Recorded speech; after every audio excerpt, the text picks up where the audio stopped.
Hi, so we're back to talk about the Venus ingression to Leo, part of the cycle of the retro this year.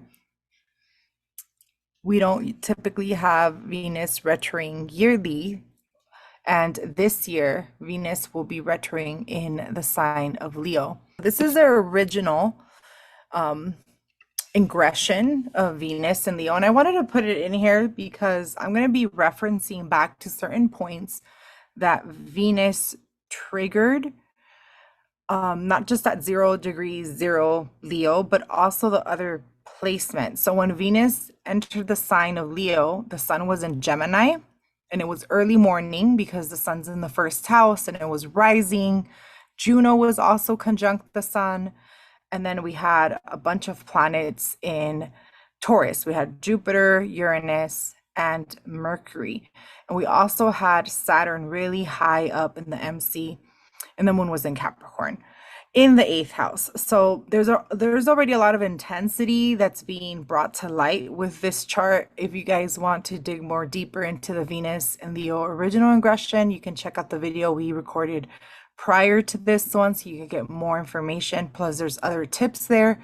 We talk about things that you can do during Leo season, and if you go back to that video, you'll be able to see a PowerPoint list of things that we outlined. So it'll be handy for you to look at if that's something you want to work on.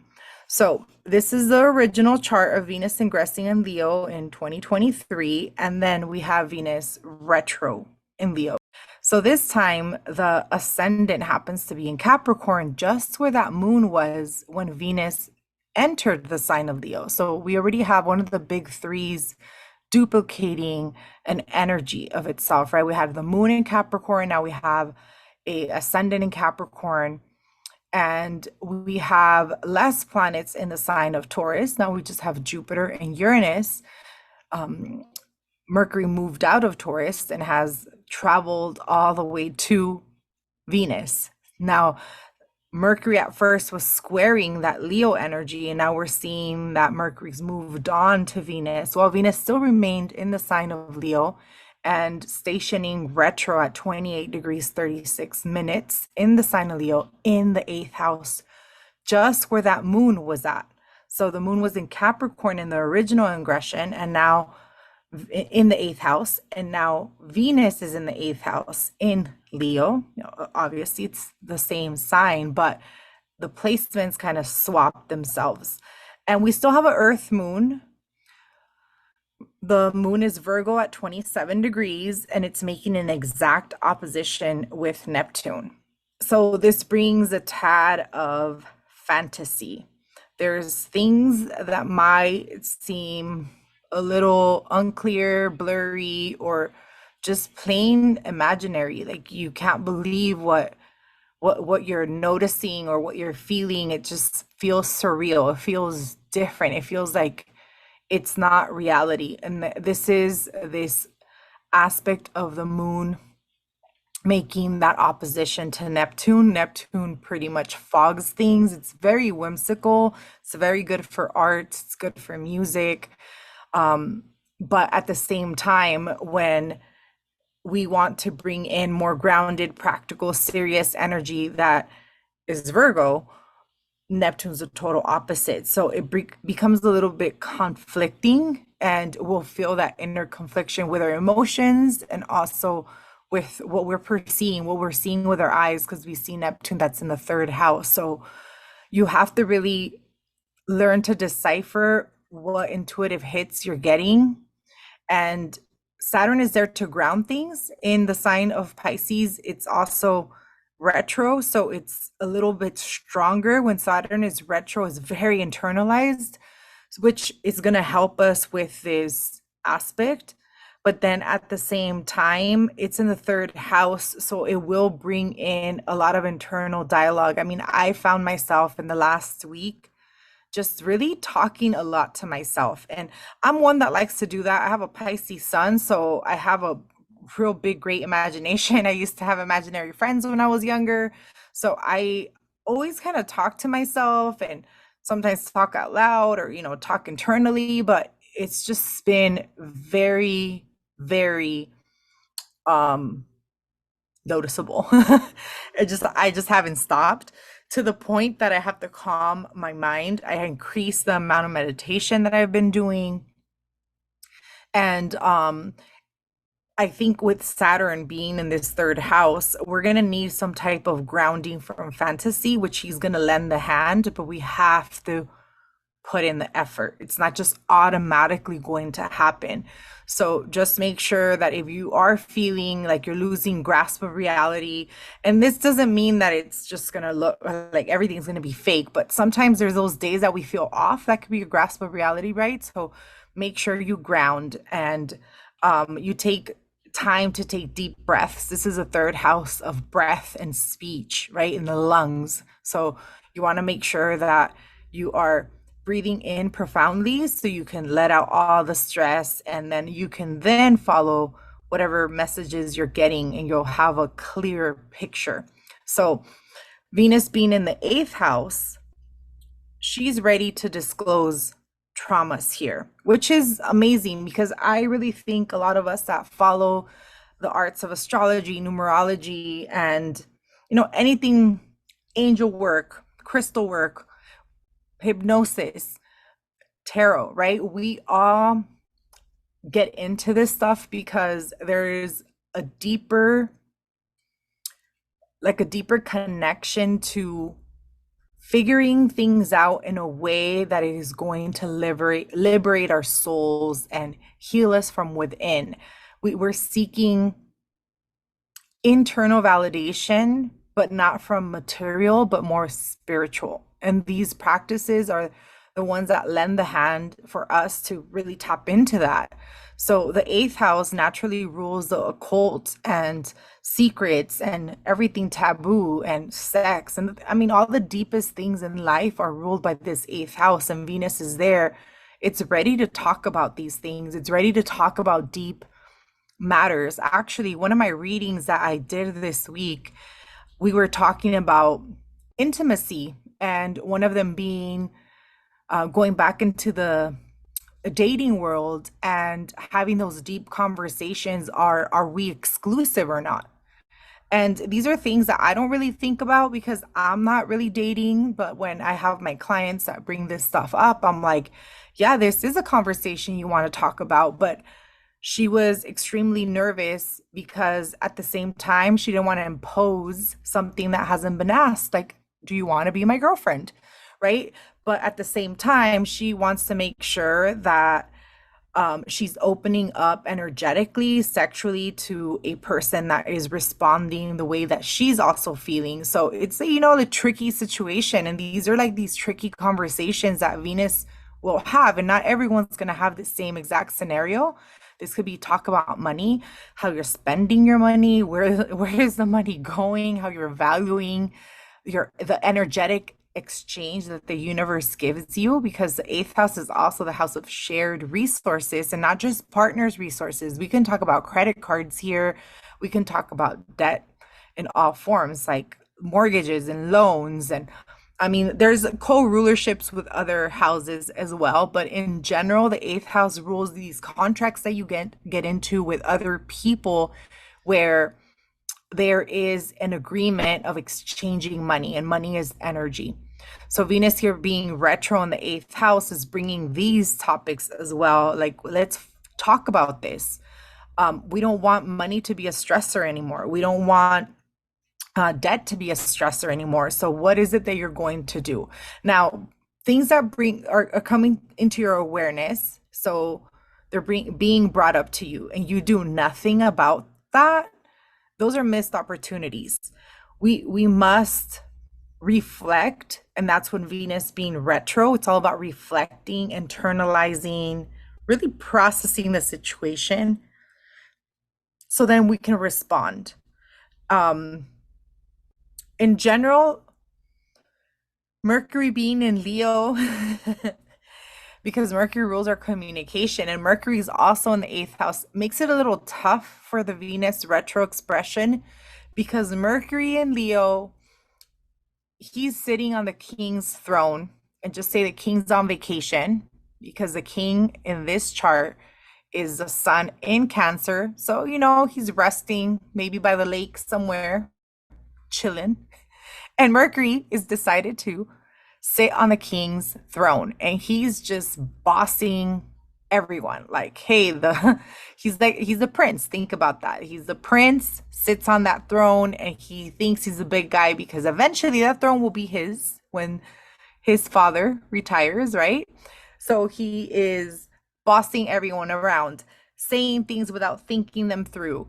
And this is where Venus is going to get that contradiction, because we're going to have to be very careful with the way we communicate and say certain things, or the way we respond, because Mercury wants you to do it as you are commanding, you are needing the attention, or like all eyes on me for a certain reason.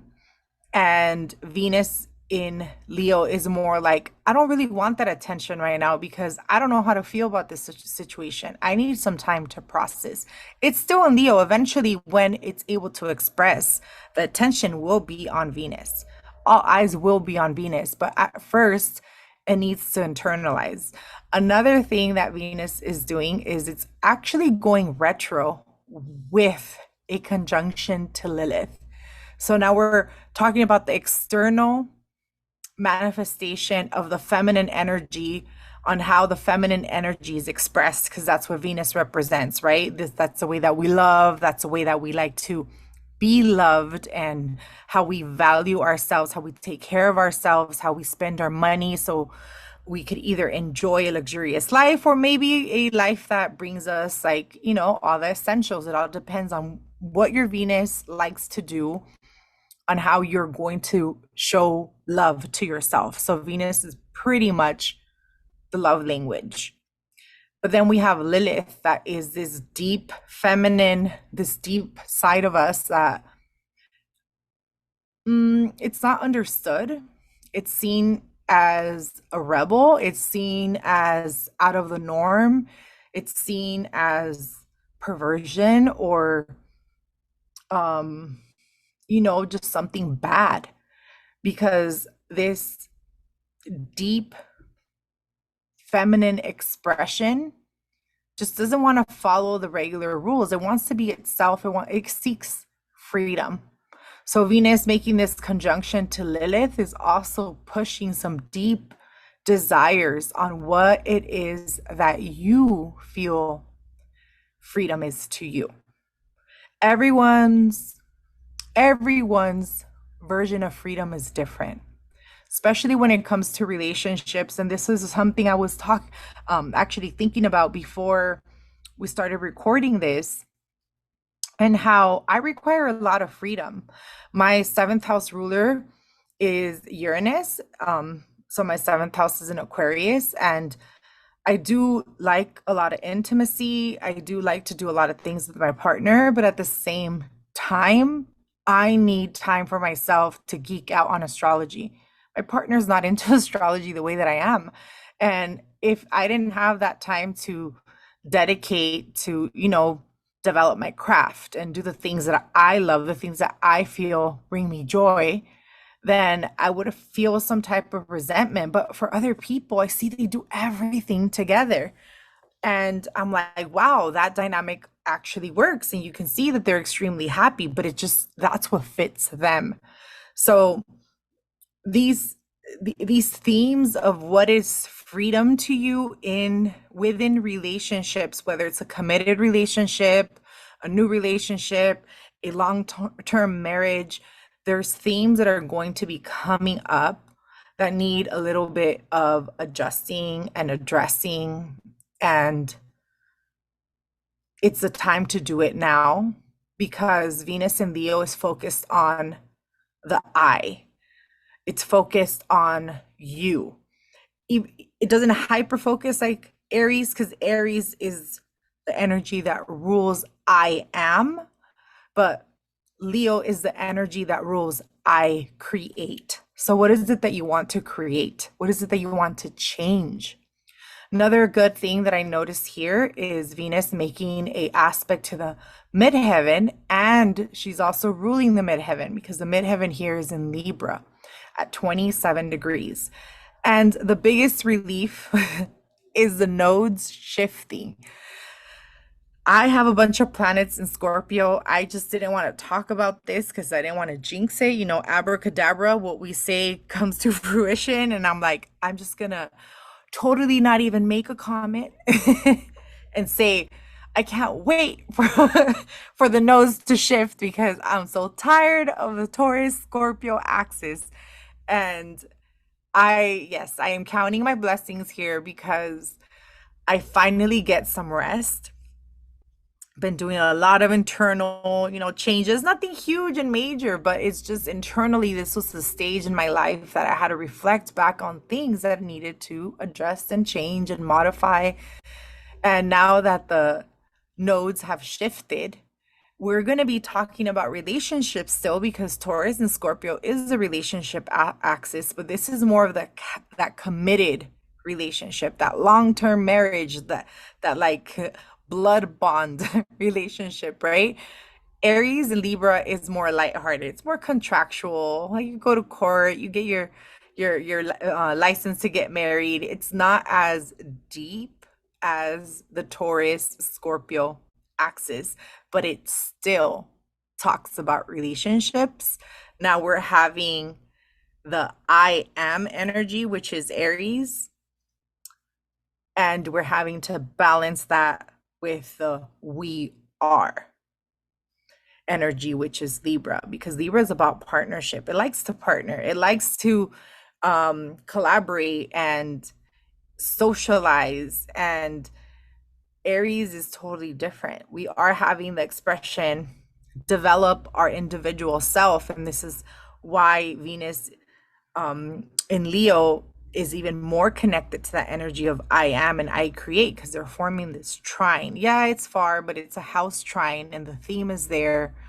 So this is a great opportunity to do things that are going to have a huge ripple effect on your future, because whenever we talk about the nodes are our evolution on how we are utilizing our free will to improve ourselves or miss opportunities. I mean, I'm not going to say that we're going to be improving ourselves all the time. There's times that we miss opportunities, but another one comes around, another opening alignment like this, and we can actually really take advantage of that and catapult and change a lot of things. I mean, I'm not the same person I was 5 years ago. I'm not even the same person I was yesterday. So there's things that assist us in changing and having these individual alignments, the way that they're aligning. Venus actually making that trine to the North Node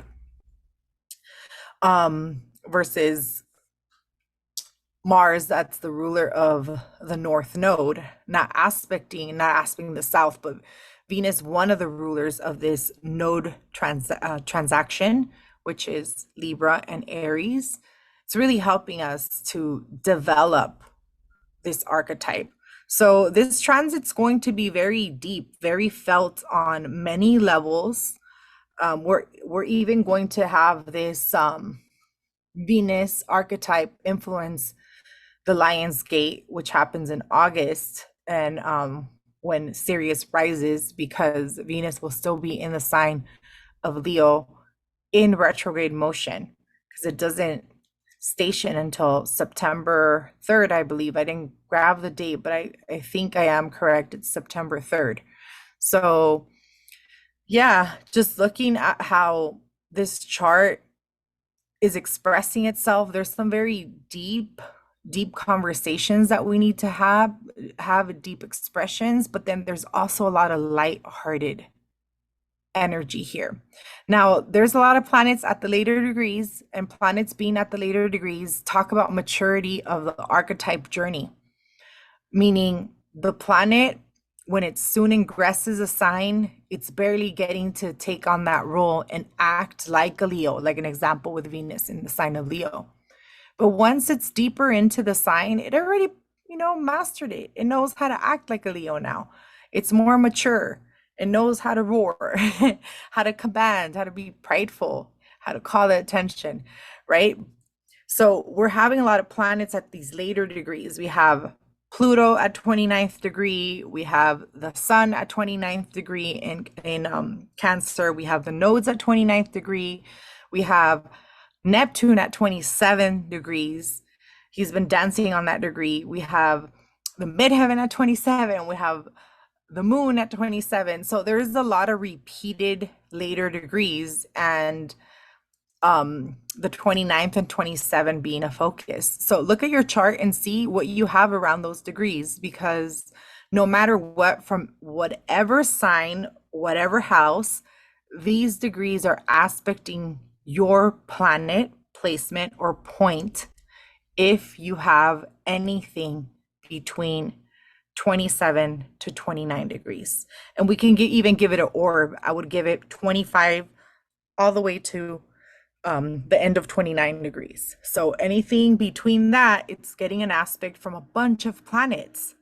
So it could be a sextile and then an opposition from another one. So look to see how all these planets here at 29 degrees are speaking to you, and you're going to see the Venus story unravel more individually. Now, this is a Venus synastry. What I did is I grabbed the first Venus ingression chart, and then I overlaid the Venus retrograde chart just so you can see what I was looking at. So the first thing that I mentioned, the moon in Capricorn, and then we have the moon, not the moon, I'm sorry, the ascendant in Capricorn. So this is the Venus retro ascendant. This is the moon when Venus went into the sign of Leo. We have the ascendant here in Gemini with the sun in Gemini. We also have Lilith communicating to the sun in Cancer, which is the sun that is the ingression, I'm sorry, is the sun in Gemini, but the retro is the sun in Cancer. And in the ingression chart, Lilith is conjuncting the sun. So again, another point kind of being re-triggered through a conjunction. And we have the moon in Virgo conjunct Ceres, which is the great mother. She's the asteroid of abundance. So now the moon in Virgo that is of service, that is more practical, that's a real true down-to-earth hippie mother, is conjunct a Ceres that's expressed as, let's share the abundance with the people, with the servants, because this season is about what you harvest, what we're harvesting. And it's not just for the king, it's for the people as well, so the people can survive. But it's not going to be an abundance of things or abundance of food or items. It's just going to be enough for you to survive, practical. So there's something practical about these ladies' expression in the sign of Virgo, where we have to be ready to serve others in that role of servitude and the role of putting all our needs, not necessarily aside, but putting them prioritizing what is really what you need to work on you, because I really do feel that we need to prioritize ourselves. But if we don't also prioritize some things or some time to our loved ones, then we lose balance. So we have to have a balance where, yes, you can go get that massage, and it's okay for you to have a friend watch your kids, etc., or whatever else you wanted to do. But just say you're like getting a massage, doing your hair, doing your nails, doing all, and like you're depleting the people around you because no one wants to watch your kids. There's not a balance there. So you do have to prioritize you and create a life you want based on your reflection, but then at the same time be ready to serve. Like, hey, I'll watch your kids today, I'll go do this, and then next time it's your turn, you watch my kids and I'll go do that. Finding ways to serve each other. And this is the female energy, so really connecting to your girlfriends and seeing how they can support you and you can support them. So I thought that was interesting. Then we have the nodes that shift. We have the when Venus went into the sign of Leo, it made a aspect to the nodes, which was a square. And now that the nodes shifted and Venus is retro, Venus is actually making a trine. So again, showing a pattern that the things, the themes, the situations, the repeated patterns, the people coming in and out of your life, everything that's happening now, it's for a purpose. They're coming into our awareness, or the situation is coming into our awareness so we can work it out, because the ripple effect is going to be huge. And that is going to change a lot of people's trajectory, a lot of people's lives. And it might be so subtle that you don't notice it now, but in the long term, you've done amazing changes. And when you do tiny little changes every day, you'll look back and in 5 years, you've done major changes. So all these little tiny things that you're going to be doing now have this great ripple effect, because subtly a lot of planets just shifted roles. Like they're like, okay, I mastered this role of acting like this. Now I have to go and act like this. Another one being Pluto. Pluto was in Aquarius when Venus went into the sign of Leo.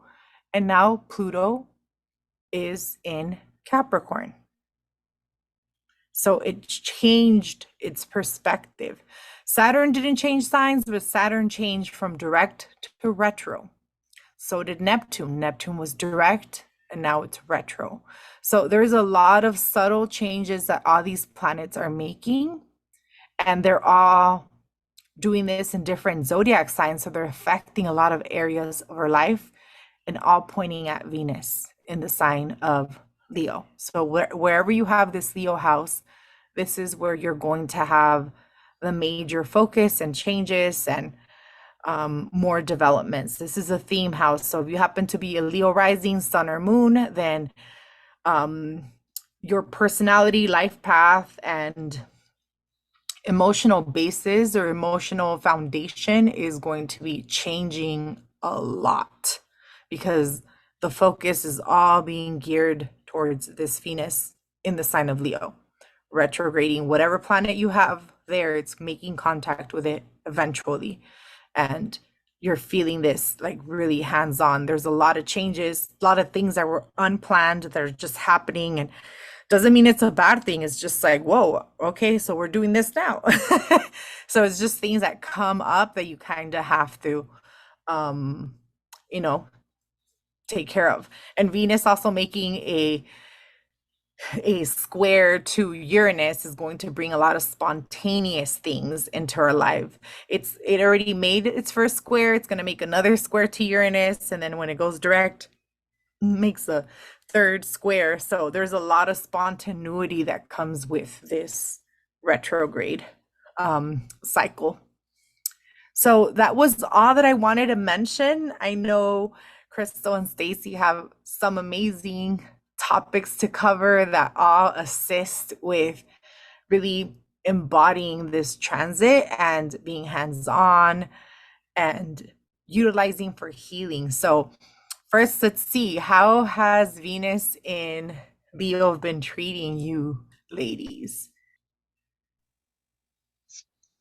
Well, for me, over here on the East Coast, it's been nice. I have had some unexpected news and things come in. It's also allowed me to kind of revamp some things around my home, look into things with my kids being home for the summer now, looking at schedules, just kind of the way that I am parenting and running my house. It's been busy for sure. Stacey? Oh, I've had a lot going on the home remodel project. that just keeps getting better and better. And I tell you, I feel so much better with all the changes that are happening in my house right now. It just, the energy just feels so much better. I love that. And Stacey, you being a Libra rising, the sun was in your 10th house, so you really utilize this energy really well. So like that, it doesn't affect you more internally, but it's affecting you externally. And then at the end, you also get a amazing revamp to your house. So so cool.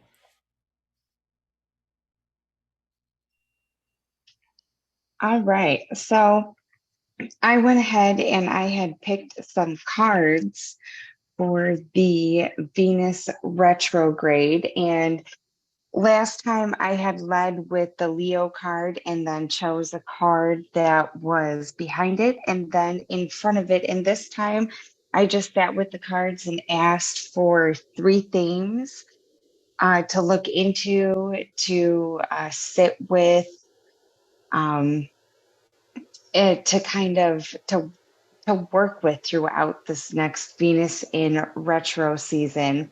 And the cards that I got were actually all in reverse, which goes a lot along with the retrograde season. It's a lot of internal work. I've actually never had all three of my cards come back in reverse before. That is a first for me. So I pulled a clarifier. We'll get to the clarifier when we're done.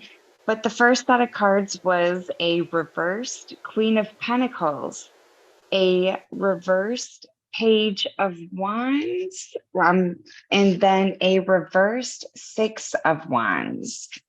Now, the first thing I'm thinking of, ladies, with reverse Queen of Pentacles is that some things may have gotten out of hand. I believe that the last time Venus went retro in Leo was 8 years ago in 2015. So since then, what has become disorganized? What are you stuck in? What is out of control? Where have you become materialistic, neglectful, manipulative, possibly? I mean, that doesn't sound great, but the Queen of Pentacles is essentially a queen who is unhealthy, unbalanced, and ungrounded. So I would definitely sit with yourself and don't give yourself a hard time, but try and figure out, like what is going on? Why am I disorganized when I am normally on top of things? Why am I not having all of the energy that I'm supposed to? Why are my bills always behind? Why are my credit card balances not what they're supposed to? Why am I hanging out with a bunch of friends and uh, giving energy to go and meet them, dinners, conversation, and they're not giving anything back, which has left me depleted? Um, remember the Leo is the sun, it is the king, therefore the queen. And if you are depleted, you are not running your kingdom. So, those are some things that I would say definitely sit with over this retrograde period. And then comes the reverse page of rods, right? So, again, this is a fire sign. So, creativity, thoughts, things being blocked, standoffish. Did you start a whole bunch of projects that you didn't research thoroughly and now they're just kind of sitting behind? And then this has left you feeling a lack of motivation or, depleted self confidence then because you're not completing things. You've got a disorganized house and things are just not going appropriately. This would be a good time to sit back with yourself and make yourself a to-do list, a good old check-off list where you do a brain dump, it drop off ideas, creativity thoughts that could get yourself back organized out of this rut, eating more healthily, a better schedule so you could be more reliable, um, and maybe look back at some of your inner child behavior issues that may have come up. Maybe you grew up in a real chaotic house, so you just can't seem to get disorganized because that's just the way your subconscious in that program is built. You're kind of built to thrive on chaos and disorganization, but it's still not working for you. So maybe sit back with yourself internally and figure out, why do I start all of these projects and not finish them? Um, you know, what is it that I could do to get these done? A starting point and a list. Some new inner self discovery with that. The page is always set out on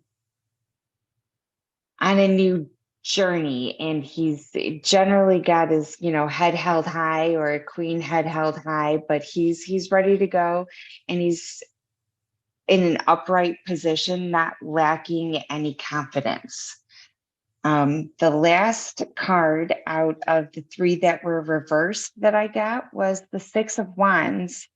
Again, being reversed, it is an inner conflict that you're having with yourself. Are you looking for a lot of external validation instead of internal validation?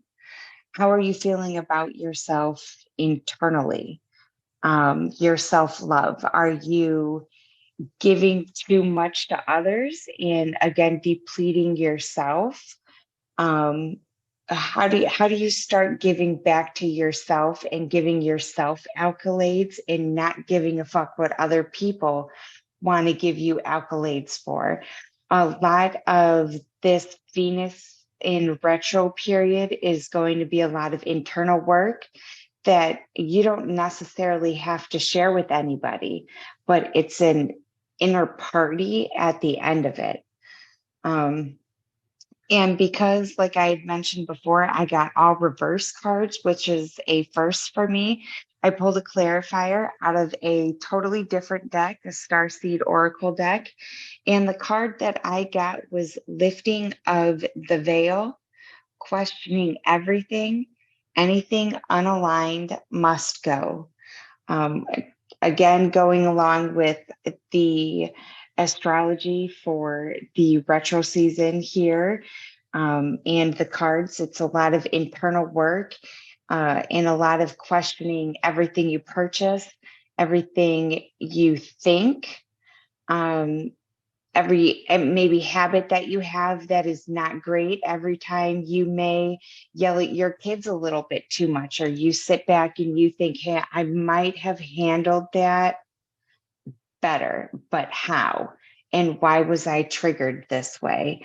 And then letting go of it. It could be people, it could be a bank, could be a job, it could be things that you eat, habits, but anything that is not here to serve your highest and greatest good and put you on your most aligned path that you set out for when you designed this wheel for this lifetime that you're on. Start getting back into alignment. This is an opportunity that you should definitely take and shed everything. Everything's got to go. The card said it. Lift that veil, question everything, and anything unaligned must go. Wow. So I really love the clarifier card because that really talks about that opposition that the moon has with Neptune, right? It's like Neptune has that veil and he confuses the shit out of every situation. And then sometimes we're in denial. That's another thing that can show up where we're like, I don't do that. Like, I don't twitch or I don't like shake my foot like when I'm sitting or I get nervous. And then they bring it into your awareness and you're like, oh, yeah, I actually do that. So I love that card. I love that message because it's really tuning into this moon up opposition Neptune to actually be open to what's going to be revealed to you. Mm-hmm, mm-hmm. I agree. And then just don't toss it aside because it just seems so random or extraterrestrial, almost like just weird. Don't like those are probably going to be some of your most clarifying thoughts over the next couple months, or not even thoughts, but just events or realizations. They're just going to be weird, but require you to do some deep thought that brings you on like a quest of almost feminine freedom. When you're done, it's kind of weird. I like what you were saying too about like the, where am I spending too much money or spending too much time on that kind of stuff? Like that's, what I'm going to talk about is boundaries. So, that is right in line with, using boundaries to set yourself free. I think both of you talked about setting yourself free at some point. Yes, we did. I think that's like a big signature. First, just being Venus, that's in Leo, because it talks about I create and it's love, right? It's what you create with love. And I mean, a lot of us hopefully were created with love when we were created.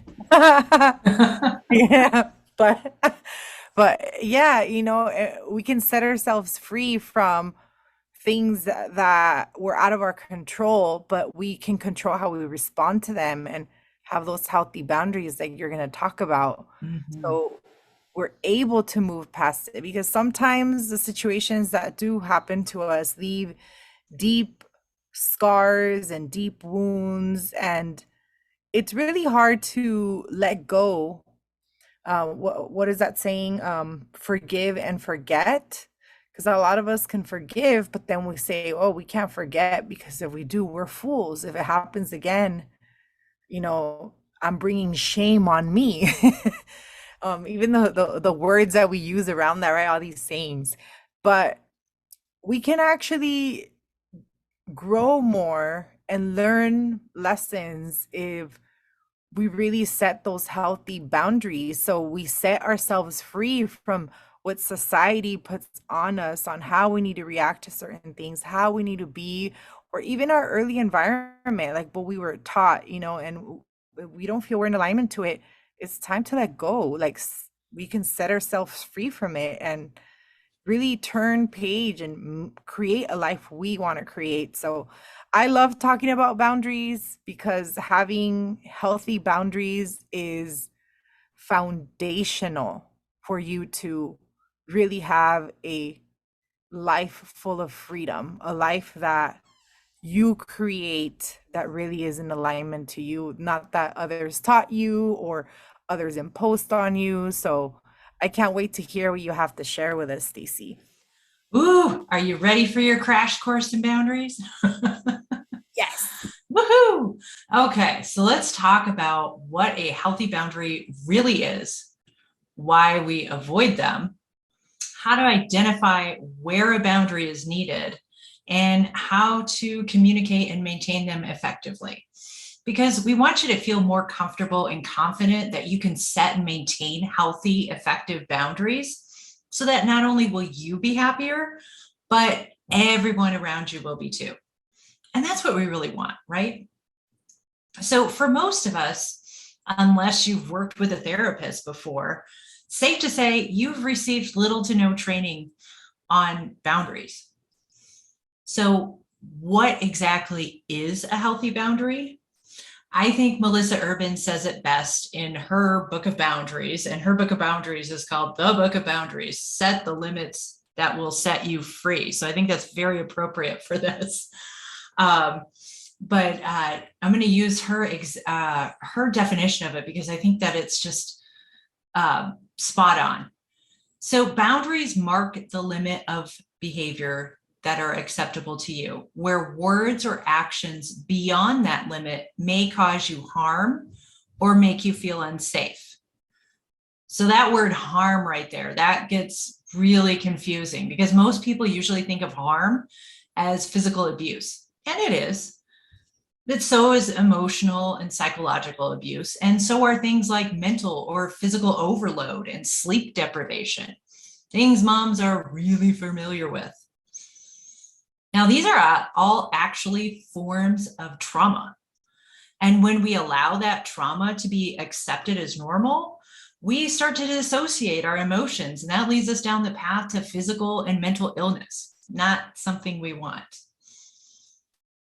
Boundaries actually help you communicate your response to a situation. They're not meant to tell others what they can and cannot do. That's controlling. So here's a quick example of a healthy boundary. One day I was going out to visit a friend that I hadn't seen in a while, and she now had 2 toddlers. When we were making plans, she casually mentioned, hey, I'm sure it's not an issue, but we don't curse around our kids. Like, we don't even say crap. I'd really appreciate it if you don't use those words around our kids either. Well, there you go. That's a well-communicated boundary. The expectation is communicated kindly. It was very clear. She's not telling me how to run my life. She's communicating the limit she has for spending time in the presence of her children and nowhere else. And now here's an example of controlling. I have a family member, you ladies know who. I have a family member who's deeply religious, but she swears all the time in closed circles.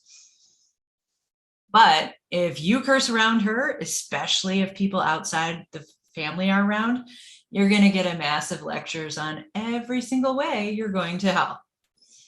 And it doesn't stop there. She even comments on social media posts, like how I'm going to hell for posting something she believed wasn't godly. Now, that's blatant control.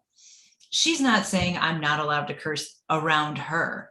She is so specifically dictating every platform how she thinks I should live my life in her presence and out of it. So, why do we avoid setting clear boundaries? Maybe you're a people pleaser. Maybe you feel like you need or are expected to be everything for everybody. Maybe you feel setting boundaries are uncomfortable. And they are at first, but the more you do it, the easier it becomes. And maybe like me, you were never taught to set boundaries. Now, I was raised by a narcissistic parent who taught me to believe my only options was compliance. Maybe setting a boundary makes you feel guilty or selfish.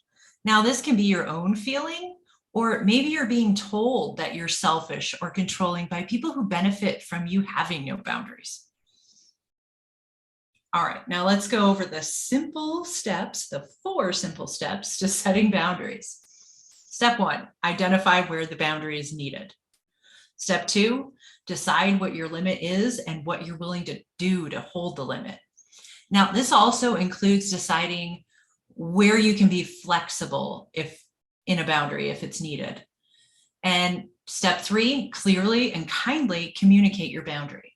And step 4, if necessary, follow through with action. So here's a few common examples of where a boundary can be placed. And it isn't always between you and someone else. Boundaries are necessary in all aspects of our life.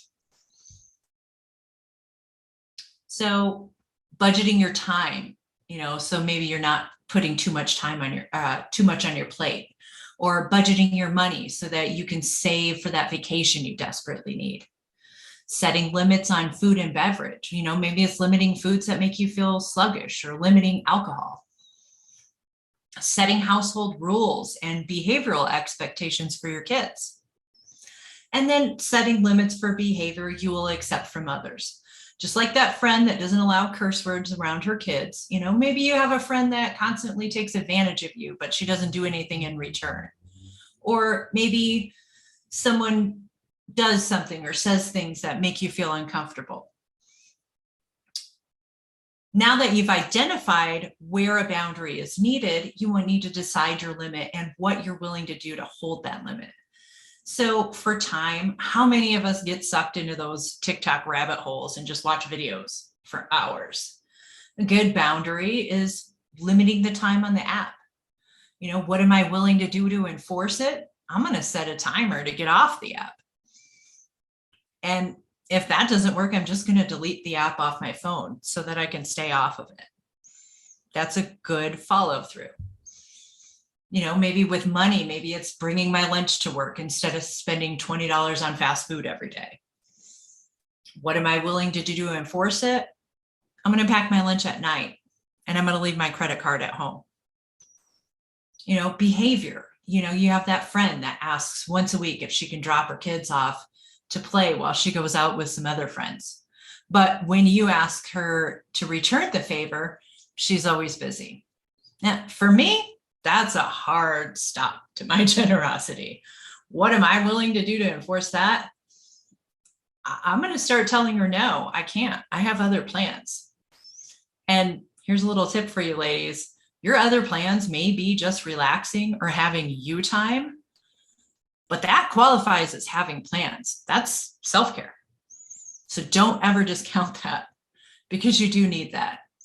And then if it comes down to it, if she continues to disrespect that, I'm going to discontinue the friendship.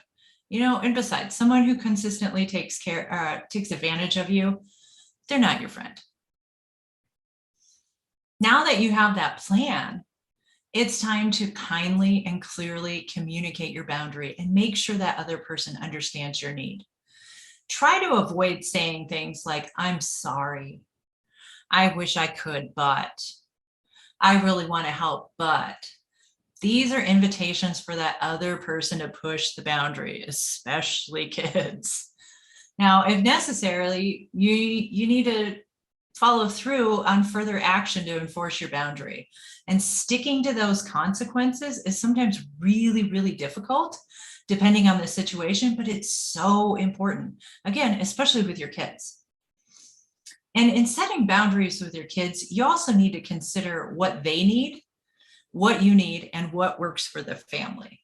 So you know that if you do something for your kids enough, they're going to expect you to do it all the time. If you allow bedtimes to slip, they're going to continue to push the boundary and then not get a good night's sleep. And then you can see how that snowballs into behavioral and focus issues. If you don't enforce them cleaning up after yourself, you get stuck doing it. And then they act like you killed their favorite pet when you ask them to do something. So when you begin to set boundaries where people are used to having none, yeah, it's going to be difficult at first. Expect a lot of kickback, especially with your children, but don't back down. Sticking to your boundaries, it's going to make that short-lived. And children, they're always learning from your example all the time. So by you enforcing and sticking to your boundaries, it's going to help them learn how to set their own boundaries and how to have the confidence to stick to them as well. Children learn from a very young age, this is interesting, which parent is the safe parent. This is the one that are going to take out all of their crap on because they know that they're going to be able to get away with it or that they can handle your response. And they will behave very well for the other parent that it's hardest to get their approval from. So if you feel like you're the safe parent, it's a good sign that you need some firm boundaries and then you need to stick to them. And that's pretty much the basics for setting boundaries. But if you still think it's hard and you still think it's scary, there's good news. Hypnosis can help. And there are 3 hypnotherapists here that are willing to help you. So I actually work with a lot of stress out moms all over the world on many different issues. But one of the most common areas is setting boundaries. You know, and what we can do in hypnosis is work on that habit control, breaking that habit loop from the old behavior to trigger the new behavior. Building self-esteem and self-confidence, like that's something you really need to set a good boundary and stick to it. releasing that fear of rejection or confrontation, and then visualizing yourself using your boundaries, visualizing the positive changes that the boundaries create. And we can help you create those boundaries you need. And reinforcing them in hypnosis means the results happen faster because we're working directly with your subconscious, going directly to the source. So with that, I am going to open this up to you ladies, because I know there are a lot of boundaries that you guys have set, and I want to hear some of them and what's worked really well for you. Well, I could say with having three very little kids and then an older daughter and older son and another older daughter and a grandchild, like you have to, a boundary for me is my bedroom. Nobody is allowed in mine and my husband's room. And you just start from there. It's also setting boundaries in it, just the way my kids treat my time, as far as teaching them to clean up after themselves. They want me to be able to go outside and play with them all the time. But if I have to constantly clean up after them because they're not taking care of their responsibilities, and stepping over my boundaries with teaching them to be accountable for their things and clean up, that enables us to have more time. But try explaining that to 4-year-olds and a 6-year-old. It's difficult. But boundaries are necessary. Otherwise, they get older in life and they walk all over you. They expect you to still wait on them hand and foot and give them everything. And that's not real world. So. Oh, for sure. For sure. Yeah, and for me, one of the biggest realizations of boundaries was actually very indirect because I'm a Virgo moon native. My sun in Pisces and my moon in Virgo. So when I became a mother, this instinct to just serve them was activated. So I forgot about me. I forgot about scheduling time to just even talk on the phone with my girlfriends, even my makeup. I mean, even till now, I still am not back to that old crystal, but I'm okay with that. But I realized this deep into motherhood when my boys were about 10 years old. So that means I was in this autopilot of being of service to others for 10 years when I completely burned out. And I was teaching my kids to clean after themselves and do this and do that. And, you're not allowed to do this. And this is what I expect from you. But I just wasn't doing other type of boundaries, which is, when is your time? like, like when are you taking care of you? And slowly I started coming back, and I just knew I also had to revisit and realize, like, okay, I can't go back to this crystal that wouldn't be caught dead without makeup outside. It's just not gonna happen. I mean, I've been without makeup for 10 years now and I don't care. So I mean, I love to wear it, but then there was this part of me that just sacrificed it for my kids. And I sat with it and said, what's really going to make me feel good? And what I came up with was, I need a monthly massage because my body just aches. It's not just my brain that hurts. Like, I am just running on no energy, and I need my lymphatic system to be stimulated so I can feel good. And I started with that, and I went to this place that I'm still a member of, and I had made up my mind. I said, I do not care what the cost is. I'm going to do it, because that was another factor. It's like, oh, that's too much money. I could be using that for the boys. So I just went in, I purchased the membership, and I've been diligent and slowly adding more time, not feeling guilty of me prioritizing my needs and also accepting help from my family so I can get a break. So it was very indirect for me. It wasn't like someone disrespecting me in my face. It was a lot of things that I caused that I felt I had to let go of for whatever reason. Cause I even think about it. I'm like, why would I even do that? Like, why did I do this 360? But kind of finding myself has been a beautiful journey because one of the other things that I was able to really get into, and I went ahead and negotiated with myself and said, okay, Crystal, you don't have to do your makeup, but what are you going to do with this free time that you want? And I said, I want to study astrology. And then I went ahead and studied all sorts of other stuff. So that's what I utilized my time. And I set that clear boundary. Like when I'm studying, when I'm reading, when I'm doing this is my time.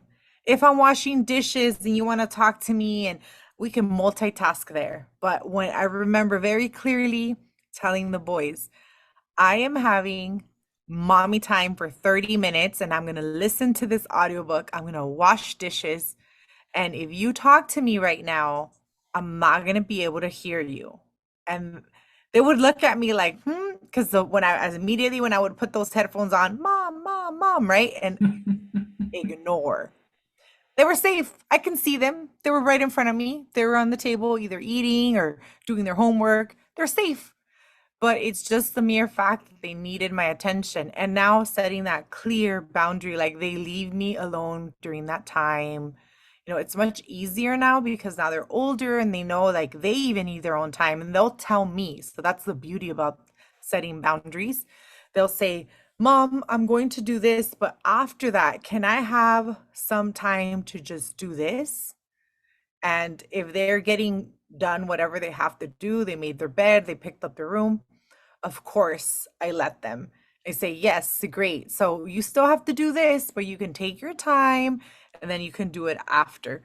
So I just love it because there's so many good examples that you talked about on how, this lesson of boundaries. And I'm sure this book that you mentioned, I haven't read that one actually, most likely has all sorts of ways that we bend this boundary, these healthy boundaries in our life, and maybe we can learn new tricks and tips so we can start setting up our life in a way that's going to be more supportive to us and we don't feel that burnout or that disrespect. And I really felt it when you mentioned about when someone wants to impose their beliefs on you versus that beautiful example you made about your friends saying, hey, we don't talk like this in front of my children.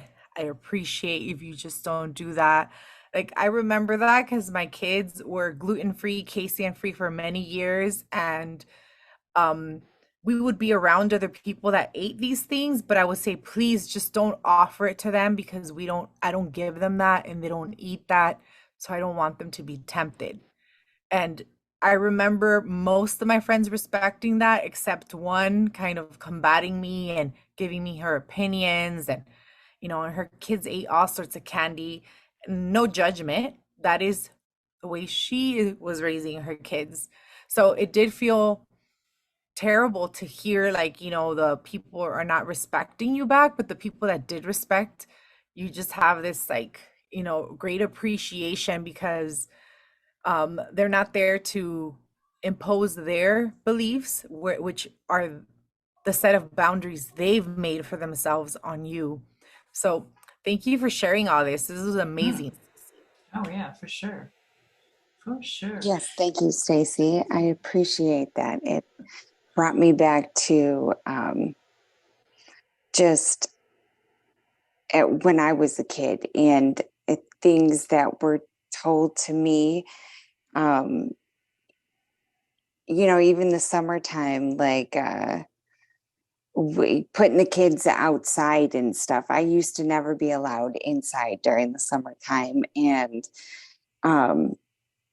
you know, I'm telling my kids to go outside and play. Hey, this is my time to clean up the inside, but they want to come inside. And I keep having to say, hey, this time we talked about, this is a set time for you guys to go play and for me to be inside, and sticking with it, because I actually backed down the other day and it's left 2 days of tantrums. So when you back down from boundaries, you have to start all over again, and it's not fun. Oh, yeah. Then there's that. Yeah, and they learn really quickly. Like quickly. Oh, yeah. Cause then it's like, oh, but yesterday you let me. And what about when you let me do this and when you let me do that? It snowballs, especially with kids. But then you have those adults that it happens to also. Oh, like your boss from the Office Space. I'm gonna need you to come in this weekend. Yeah. Yeah. Well, and how many of us went through COVID and like had to work from home and teach your kids and, you know, have family time, and it was all in one space, like where like boundaries got mishmashed there. Oh, for For sure. sure. You know, For I actually combated that because I was working in my main living space, and I ended up building myself an office downstairs so that I could clearly separate work time from home time. yeah. Because Yeah. it would just snowball. I would just sit there like, oh, I'm passing my computer. Let me just quick check my email. Oh, you know what? Let me just do that real quick. Oh, that's only going to take me a couple of minutes. I can just stop what I'm doing and do that. And then I was neglecting my time with my dogs and hanging out with my kid and cooking dinner. You know, it's just like that kind of stuff needs boundaries too. Yep.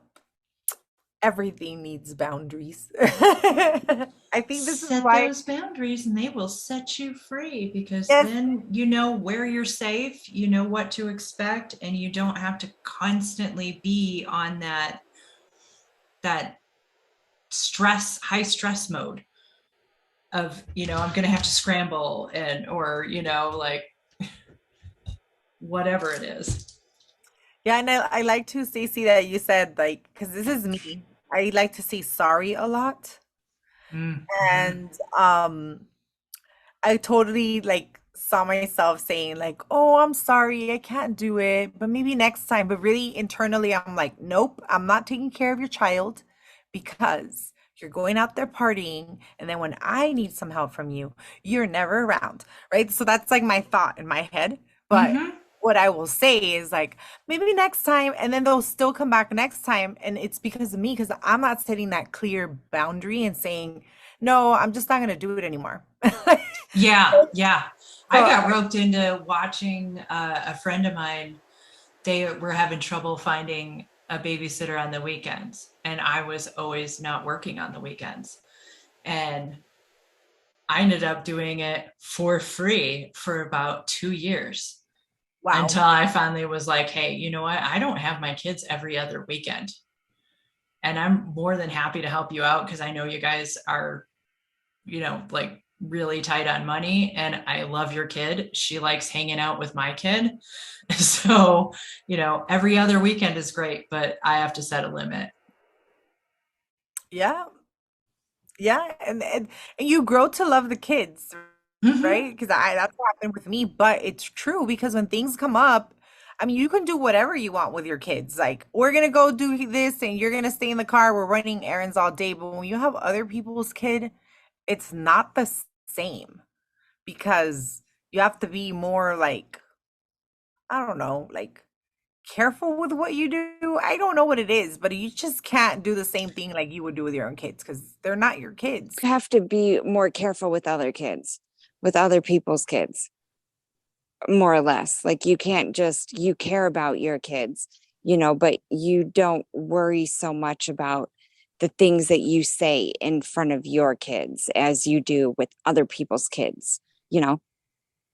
Yeah, that's what it is because Yeah. I'm a big potty mouth. I'm sorry. I am. Okay. Same. I like it. I'm fine with it. My kids are fine with it. But in front of other kids, I feel like I can't be myself. I'm just so I actually have like I've done things where the other day some truck cut me off and I was like, "Are you fucking kidding me?" You know, and I Mm. drive like a grandma, so that's what I said and I just like calmed down and my kids are like, "Mom." And then I had to turn around and look at their friend and say, "Does your mom say bad words?" So he's like, "Yeah, my mom would have been honking at them." And I was like, "Okay, good." Because I didn't do all that. Right? Like even the kids experienced it because I had to step on the brake like all like abruptly and they got like borderline whiplashed. Luckily we didn't hit the car, but it's like, why are you cutting me off like right here? So either way, it is Somebody true. just got cut off in your background. Yeah. Yes. That happens often over here in Los Angeles. Oh, Oh, this was yeah. amazing. I really appreciate both of you, and we definitely appreciate our audience. If you guys like what we talk about, don't forget to subscribe, comment. We answer all the comments you put on the video, and we like any feedback, even if it's constructive. But of course, positive feedback is welcomed as well. And we will see you for the Venus station direct. So we'll finally end this journey of Venus in Leo. And that would be in September. So we'll see you then. And hopefully we have some good developments, each and every one of us. So when we report back on the final steps of Venus transforming this archetype of Leo, we're a new person. Yes, thank you very much. Yes, thank I you. appreciate your time, ladies, and we will see you guys in September.